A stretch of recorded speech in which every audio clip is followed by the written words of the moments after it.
Rebonjour à toutes et à tous, c'est parti pour le journal. Le chef de l'État Macky Sall a présidé ce dimanche le lancement des travaux de réhabilitation de la route Dinguiraye-Nioro-Caraïbes. De son avis, les infrastructures jouent un rôle capital dans le processus de développement économique et social, raison pour laquelle son gouvernement a décidé d'octroyer une part plutôt significative dans les investissements publics à côté de la prise en charge des besoins sociaux des populations.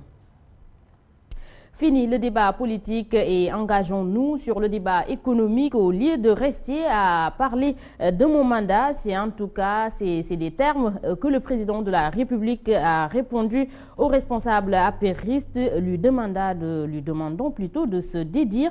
Selon le chef de l'État, cette polémique n'a pas sa raison d'être, donc nous y reviendrons dans nos prochaines éditions. Le secrétaire général du MAC authentique, membre de la coalition Macky 2012, se veut formel quant à un complot qui se prépare contre le chef de l'État Macky Sall. Selon lui, les membres de la coalition Benno Bokk Yakaar veulent présenter un candidat contre Macky Sall en 2017. C'est pourquoi il demande au président de se débarrasser de ses alliés et entamer le dialogue avec le PDS. Assoumana Danfa est ici avec Alassane Baldé. Il y a un complot qui est en train d'être monté par nos amis, certains de nos amis de Benno Bokk Yakaar. Puisque vous savez, lors des élections présidentielles de 2012, le président Macky Sall était parti battre campagne. Ça n'a pas pu, ces responsables-là. Pour ces raisons-là, ils sont en train de se comploter contre le président de l'APR. C'est pour ces raisons-là que je me suis dit que maintenant, ce que les gens doivent faire, l'APR, Macky 2012 et le PDS, les gens doivent se parler. Les gens doivent se parler parce que pour moi, aujourd'hui, les gens de Benno Siggil Sénégal, qui sont dans Benno Bokk Yakaar et les partis de gauche, pour moi, ils sont en train de se réunir pour préparer quelque chose contre le président Macky Sall. La LD, le PIT, comment peut-il que ces gens-là puissent avoir des responsabilités étatiques et maintenant se voir et discuter entre le Parti socialiste et que tout le monde sait que le Parti socialiste aura un candidat en 2017. Le gouvernement du Sénégal est très reconnaissant envers les chefs religieux car selon lui, ils sont à l'origine de la stabilité notée suite au procès de Karim Wade, raison pour laquelle le palais a envoyé un émissaire à Touba. Ainsi, le conseiller spécial du président Sall, le messager à Touba, a prêché pour un dialogue politique national, gage de paix et de développement. Abdoulaye Diagne. Le pays pouvait s'embraser à la moindre braise suite au verdict du procès de Karim Wade. Cette tranquillité, nous la devons aux prières. C'est le message du palais. Tous les oiseaux de mauvais augure qui s'étaient prononcés pour en tout cas mettre le pays à feu et à sang et pour donc essayer de faire tomber le pays dans des troubles d'où il ne pourrait plus sortir. En tout cas, cette quiétude que nous avons vue, cette paix sociale, nous la devons en particulier à des hommes religieux de la trempe du khalife général des Mourides. Il est d'avis que la réussite du PSE n'est possible que dans un cadre socio-économique apaisé. C'est donc de consolider le dialogue politique qui doit exister entre donc, le parti au pouvoir, l'APR, dans le cadre de l'opposition donc à cette coalition ou à ces partis. En quoi faisant, à simplement donc, continuer à lancer ces appels, à respecter les institutions et tout le monde puisse avoir le rôle qu'il doit pouvoir jouer. Le médiateur implore un dialogue politique gage de paix et de stabilité sociale. Pour faire en sorte qu'ils puissent connaître mieux les politiques publiques du Sénégal, afin de voir comment on peut les assister. Interpellé sur une éventuelle grâce de Karim Wade, le conseiller spécial du président laisse le soin à son patron d'apprécier. Politique toujours, la commune de Malika a été choisie pour le lancement du Front pour l'alternative démocratique authentique, un front qui veut arriver à la réunification de la famille libérale. Et à l'occasion de ce lancement, ils ont dénoncé le fait que Malika, sous magistère du Parti démocratique sénégalais, soit oublié par le régime actuel. Salif Diouf est ici le coordonnateur du Front. Il y a des pseudo-courants qui existent dans le parti, des courants qui ne disent pas leur nom. Ces courants-là, qu'est-ce qu'ils ont amené au PDS? Mais rien de nouveau. Donc ces courants n'apportent absolument rien démocratique. Le FADA se veut unificateur. C'est un mouvement unificateur.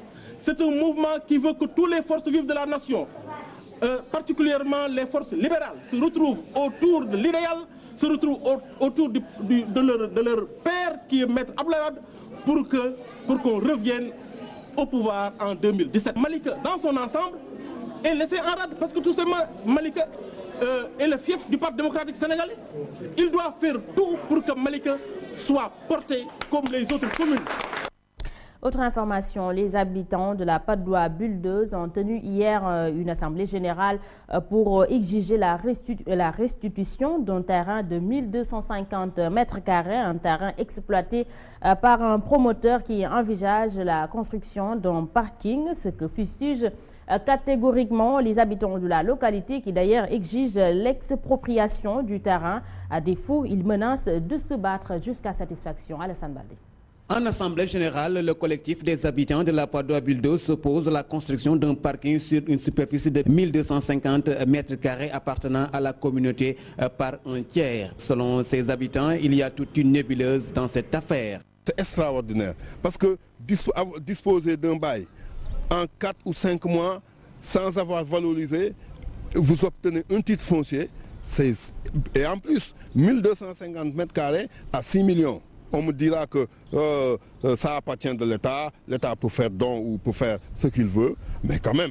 Un espace qui aurait pu servir à la collectivité, disent-ils. Au moment où nous parlons, nous étions obligés de louer un immeuble derrière pour abriter les services techniques de la commune. Un espace comme ça, mais nous devons le conserver pour que si dans la commune nous avons besoin d'espace pour bâtir ou faire quelque chose d'une utilité publique, qu'on puisse se l'approprier. Encore qu'elle sert aujourd'hui de réceptacle pour les eaux de ruissellement. Tous savent que cette zone, c'est un réceptacle d'eau pluviale parce que c'est le niveau le plus bas de la cité.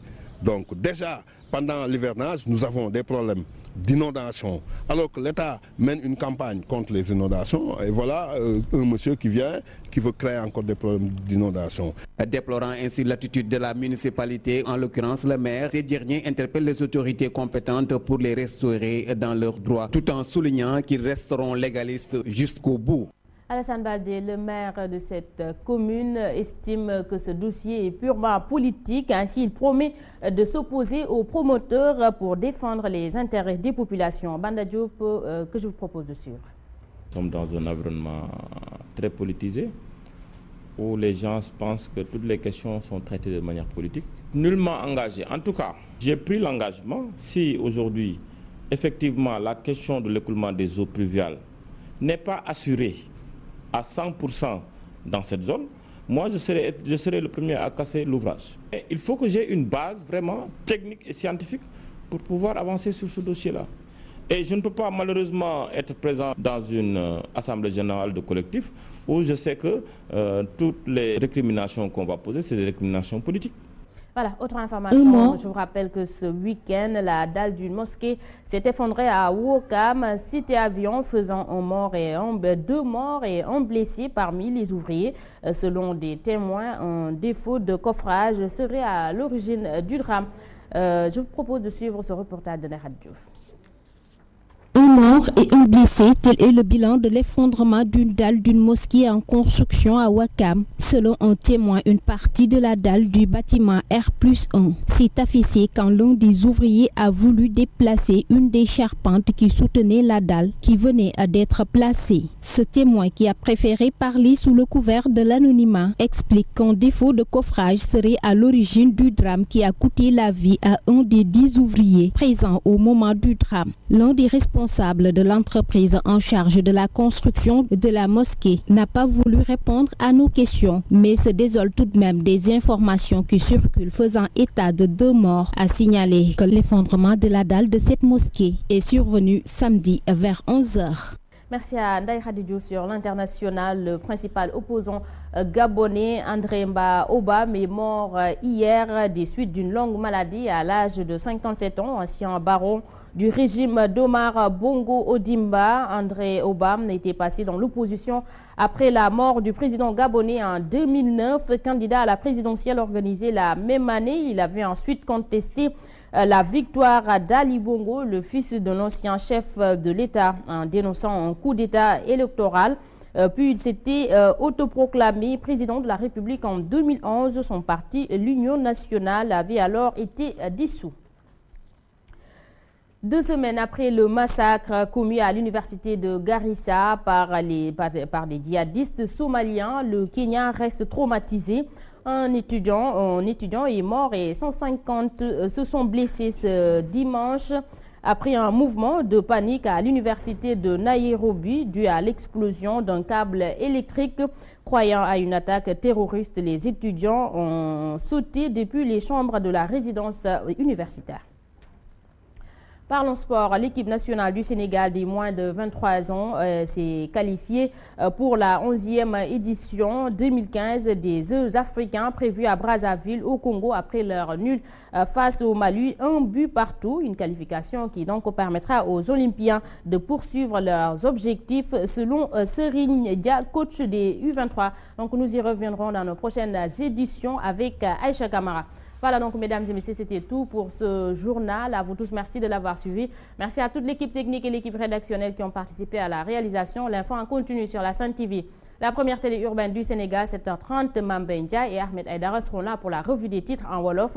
7h45, c'est le journal. Et tout de suite, restez avec votre capsule. Bonne journée. Quant à moi, je vous retrouve à 13h pour le flash d'information. Bon réveil matinal.